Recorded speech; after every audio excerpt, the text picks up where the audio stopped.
کو حدیث سناتا ہوں، صحیح بخاری کی ایک اور حدیث ہے، یہ بھی حدیث قدسی، اور میں سمجھتا ہوں یہ سبحان اللہ، یعنی یہ انتہا ہے اللہ کی محبت کی، اس سے زیادہ کیا محبت ہو۔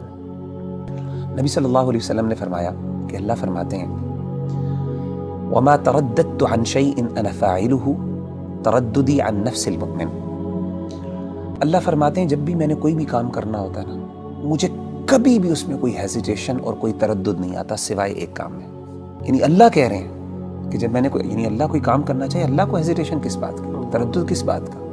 اللہ تو بے نیاز ذات ہے نا۔ نبی صلی اللہ علیہ وسلم فرماتے ہیں کہ اللہ فرماتے ہیں کہ مجھے صرف ایک چیز میں ہیزیٹیشن ہوتی ہے، تردد ہوتا ہے، اور وہ اپنے مومن بندے کی جان لیتے ہوئے۔ کیوں؟ فرمائے یکرہ الموت وَأَنَا أَكْرَهُ مَسَاءَتَهُ، اس کو موت پسند ہے اور مجھے اچھا نہیں لگتا کہ میں اس کو تکلیف دوں۔